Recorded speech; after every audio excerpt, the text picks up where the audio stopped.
Bab 4. Tangan yang tidak dipandang. Kini berada di tahun 2021.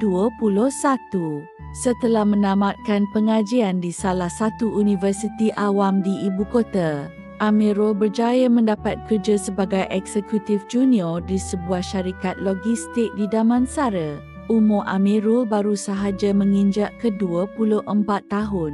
Gajinya cukup untuk bantu ibunya bayar sewa rumah dan sedikit hutang dapur. Setiap hari, dia pakai kemeja putih, masuk pejabat jam 9 pagi, keluar jam 7 malam. Amirul menaiki bas dan tren untuk ke tempat kerjanya. Amirul mempunyai seorang eksekutif senior yang memantau kerjanya. Namanya ialah Puan Ainal, seorang wanita berkerjaya berumur 38 tahun yang sudah mempunyai pengalaman kerja syarikat korporat yang agak lama. Puan Ainal ialah seorang wanita yang sombong dan garang. Jika ada kesilapan kecil yang tidak disengajakan, dia akan mengherdik eksekutif bawahannya dengan suara lantang. Amirul tidak terkecuali dengan herdikan Puan Ainal. Pada suatu hari, Amirul yang baru beberapa bulan bekerja di situ dipanggil menghadap Puan Ainal di meja kerjanya. Dengan nada bertempik dan tinggi, Puan Ainal berkata, "Apa yang you belajar masa di universiti? Hah? Cara kerja you macam orang yang tidak menggunakan otak. Rasa you ada masalah untuk membaca data di Excel. Ada saja error yang muncul. Kenapa mata you buta sangat?" Eksekutif lain okey saja. Dan babelan bak singa betina kelaparan itu berlarutan sehingga pukul 5.30 petang. Malam ni stay back to office. Betulkan semua error Excel tu. Esok pukul 8 pagi letak report tu atas meja I. Kalau tidak, esok I laporkan kepada Human Resource Department. Sudah, you boleh keluar sekarang. Malam itu Amirul terpaksa bekerja lebih masa di ofis untuk menyiapkan report seperti yang diarahkan oleh Puan Ainal. Dia terpaksa ponteng kerja shift malam sebagai kru di sebuah restoran makanan segera. Gajinya untuk malam itu ditolak. Amirul berasa tertekan dengan bebelan yang menyakitkan daripada Puan Ainal. Ditambah lagi stres dengan duit gaji untuk kerja sambilannya dipotong untuk malam itu. Amirul mula teringatkan wajah ibunya. Keesokan harinya, Amirul diarahkan oleh Puan Ainal untuk menyelia penghantaran barang di gudang belakang. Itu bukan tugas biasanya untuk eksekutif berkemeja dan bertali leher. Tapi Amirul tetap akur untuk mengelakkan babelan dan amaran sang singa betina yang bernama Ainal itu. Di gudang, seorang pekerja gudang warga emas bernama Pak Mat, berumur 60 sedang menyusun kotak dengan tangan yang sudah bergetar, peluh menitik dan bajunya basah. Puan Ainal bersama beberapa eksekutif lain datang untuk ambil barang, tetapi mula marah dan membebal kerana kotak tidak disusun cantik. Puan Ainal berkata dengan nada menekan dan marah, "Apa ni? Kotak macam ni pun tak reti susun. Ini kerja orang tua ke? Atau kerja orang malas? Kalau tak buat kerja betul-betul, nanti I report kepada Human Resource Department." Pak Mat tunduk, tidak menjawab, hanya sambung kerja. Amirul berdiri di tepi, rasa darahnya naik, tapi dia tidak boleh bersuara kerana dia masih baru di situ. Hati Amirul berkata, "Mak, aku pun tangan tua. Tapi tangan tu yang suap aku, yang bungkus harapan setiap pagi.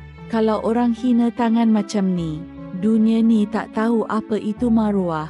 Selepas sang singa betina dan konco-koncona pergi, Amirul bantu Pak Mat susun kotak. Mereka tidak bercakap banyak, tapi Pak Mat sempat berkata, "Encik Amirul, tangan saya ni dah tak kuat, tapi saya masih nak kerja. Sebab anak saya belum habis belajar." Amirul menjawab, "Tak perlu panggil saya encik, pakcik. Saya bukan pemilik syarikat ini. Saya pun hanya pekerja di sini mencari rezeki sama seperti pakcik juga." Dia lihat tangan tua Pak Mat, kasar, berurat dan penuh luka kecil yang menandakan bertahun-tahun bekerja berat sama seperti tangan ibunya. Masa terus berlalu. Sepanjang 2 tahun bekerja di syarikat itu, Amirul sentiasa ditekan oleh Puan Ainal. Setiap hari ada sahaja bebelan dan herdikan yang dihamburkan kepadanya. Pada bulan tersebut, semua pekerja menerima bonus tahunan berdasarkan prestasi kerja masing-masing. Suasana pejabat menjadi meriah sebaik sahaja gaji masuk ke dalam akaun pekerja. Para pekerja berasa gembira kerana bayaran yang diterima melebihi kebiasaan. Ada yang sudah merancang untuk membawa keluarga bercuti. Ada yang bercadang membeli kenderaan baru dan ada juga yang ingin menaik taraf dapur rumah mereka. Namun, seperti yang dijangka, Amirul tidak menerima walau 1 sen pun bonus daripada syarikat tersebut. Ini kerana Puan Ainal telah memberikan rekod prestasi kerja yang sangat buruk dan paling corot kepadanya. Amirul berasa amat terluka. Selama ini, dia telah berusaha sedaya upaya untuk memenuhi standard kerja yang ditetapkan oleh Puan Ainal. Malah, Amirul sanggup melepaskan kerja sambilannya semata-mata untuk bekerja lebih masa di syarikat korporat itu. Selepas menerima bonus, para pekerja syarikat itu dijemput menghadiri majlis makan malam tahunan annual dinner yang berlangsung pada malamnya di sebuah hotel 5 bintang di ibu kota. Tema majlis pada tahun tersebut ialah superhero. Dan semua pekerja digalakkan mengenakan pakaian yang selari dengan tema tersebut. Pada malam itu juga, anugerah pekerja cemerlang diumumkan dan Puan Ainal melangkah ke pentas dengan penuh bangga. Sudah 3 tahun berturut-turut, beliau memegang gelaran tersebut.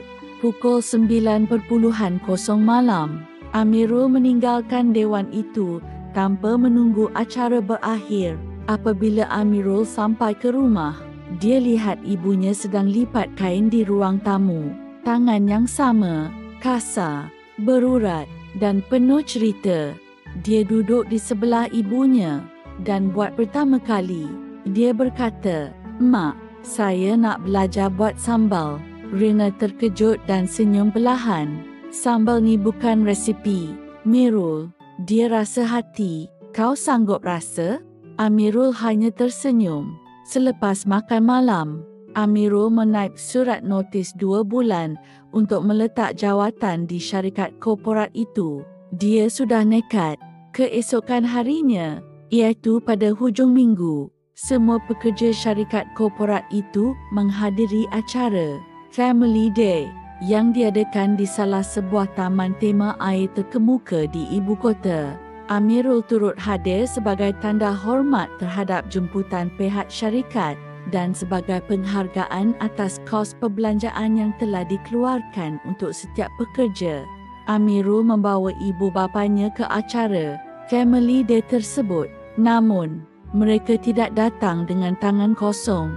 Amirul telah menyediakan beberapa bungkus nasi lemak daun pisang yang dimasak oleh ibunya di awal hening pagi dan disusun rapi di dalam beg tahan panas. Dengan hati yang ikhlas, dia menghulurkan nasi lemak itu secara percuma kepada sesiapa sahaja yang ditemuinya di acara tersebut, termasuk kepada Puan Ainal. Namun, tindakannya hanya ditertawakan dan dipandang sinis. Bersambung ke bab yang akan datang.